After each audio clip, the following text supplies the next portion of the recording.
Welcome back. Joining us today is Colonel Jason Woodworth, the commanding officer of Marine Corps Air Station Miramar. Thank you so much for spending some time with us and talking to us.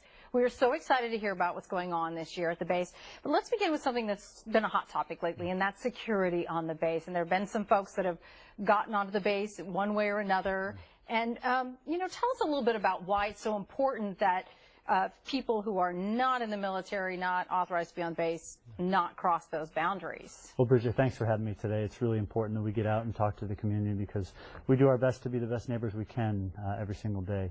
We have had a couple instances lately where we've had some folks trespass on the installation, and we're trying to make sure the message gets out to make sure people understand what the boundaries are and that they stay off the installation for their own public safety and also for the security of the installation, the folks that live and work there every day. Yeah, we're watching some video here on the screen, and some of those folks are mountain bikers. There's some nice trails, but the base is off limits. What makes it so dangerous if someone were to cross into that area? Well, historically, this training range that we call East Miramar, there's been all sorts of things that have gone on there, from live fire exercises, and we still shoot out there fairly regularly. In fact, we have a reserve group out there shooting this weekend, and the surface danger zone where some of those rounds could hit crosses some of these trails. So people want to be really careful. We've had to shut down the rifle range a number of times for people, hikers and bikers, and things out there that are in that area. And then the security, you want to keep people off bases that you don't necessarily know what they're up to, and there's plenty of signs posted, correct? Absolutely. We have signage out there that is completely adequate and appropriate.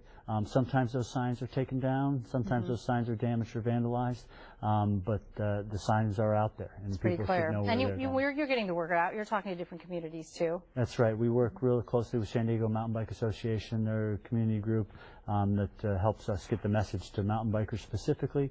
We've been out to all sorts of community planning groups to try and make sure the folks in the region area, close area near us. Yeah, and staying on the topic of security, show coming up, you're making some changes as well to security there. What can you tell us about that? We are, due to increased security environments across the country and in the world.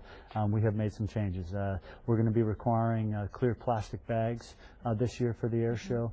There's a number of other things we're trying to institute with parking, and have some of the security checkpoints take place in the parking lots a little bit away from the flight lines so that their lines are shorter and that people can get access to the It's going to be a great show, but you want to make sure it's safe. That's absolutely right. We have a lot of people out there, a lot of our neighbors that we want to take care of. We're San Diegans too, and we're trying to make sure our friends and neighbors are taken care of well. Right. Colonel Woodworth, thanks so much for coming in. I know you're a mountain biker too, so you appreciate that. Just want to keep everyone safe. Catherine, Monica, back over to you guys. All right. Thanks, Bridget.